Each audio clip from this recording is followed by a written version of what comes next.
Should I include dates on my resume that show I've been working for 20 plus years? Oh, I love this question. No, you shouldn't. Okay. You really only want 10 years or roughly 10 years of relevant experience that is relevant to the job that you're applying to.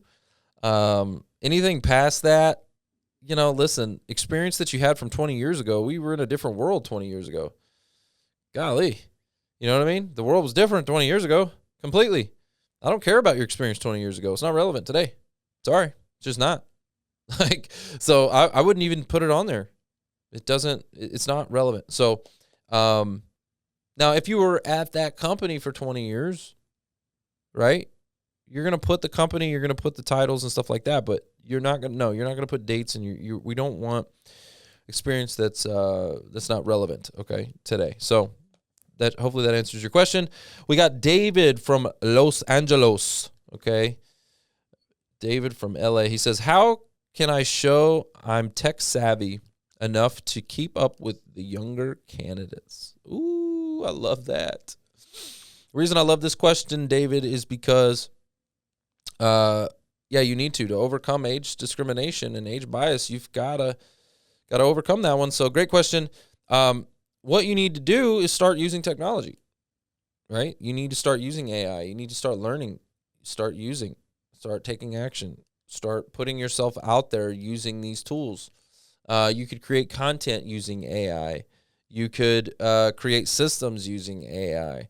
Show that you're proficient in it. Show that you're using these tools. And just the fact that you're doing it will overcome that objection. Okay? So, that's the only way to do that is by doing. You just got to do it. Okay? And I know for some of the older generation, the way they would solve problems is if they got stuck, they would wait to ask a person how to solve it for them, because they didn't have, the internet, and they didn't have, YouTube, and they didn't have ChatGPT, and they didn't have these different information sources. So, they would go and wait until they could actually connect with a human to ask a human to help them, right? That's how they would solve a problem when they got stuck. I'm going to tell you right now, that's not the approach you should be using, because I see it all the time with that generation. If they get stuck, they stop and they wait for a human to answer it for them. And I'm like, they're asking me a question that they could have done a Google search for. They could have done a ChatGPT search for. They could have watched a YouTube video. And I'm like, ugh, gosh. Not only does that waste my time, but it wastes their time, because they had to wait for the answer. I'm like, you literally could have just searched that. Go to Google. Have you ever heard that term? Google it, right? So that's another thing that I'll tell you is if you get stuck using technology and you're like, oh, you get hung up, don't stop, and don't start asking other people for help until you have exhausted all the resources that are out there. Use YouTube, use Google, use ChatGPT, use the resources that are out there to try to find the answer first. Okay? Don't ask me. Right? Anyway, hopefully that helps, David. Let's see. We've got Angela from New York. All right, she says, how do I make networking feel authentic instead of transactional? Oh, I love this question. Guys, secretly, I don't really like networking, even though it's super powerful and I use it. And I'm an advocate of networking and relationship building. That's what this show's about, right? It's all about who you know.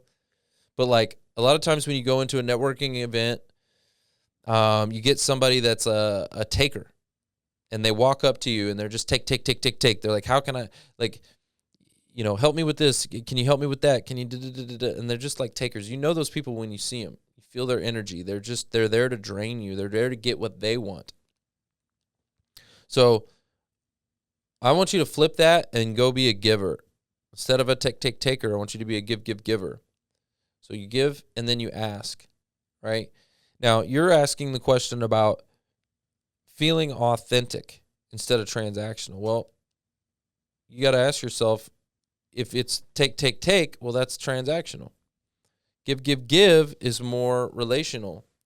And I'll tell you as well, another couple tips that you could do, Angela, is you'll say you go to a networking event, connect with the facilitators of that event, and I want you to ask them how you can give back. How can you volunteer? How can you support the group? How can you, stay early or come early and stay late, stacking up chairs, how can you help with the event? I want you to just think about that, handing out name tags, whatever, so you can become a part of it.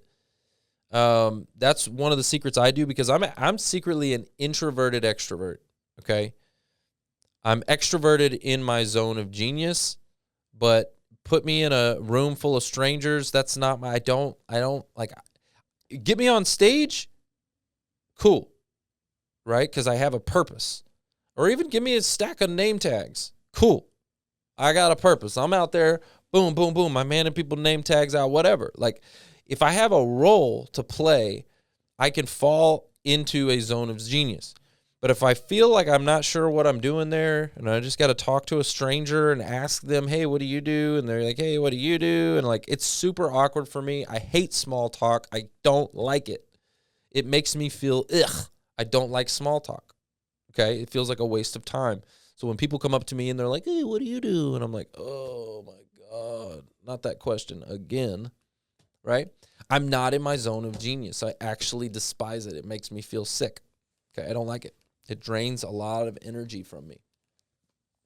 So in order for me to fall into my authentic zone of genius, I need to have a role, okay? And I know that about myself. I need to have a role. Some other people are very, very extroverted, and they can just get out there, and they're the ones walking up to you saying, hey, what do you do? Hey, hey, hey, hey. Like, they're super extroverted. Good for them. That's not me. I'm an introverted extrovert. I have to have a role, a place, and once I feel that, I'm going to come out of my shell, okay?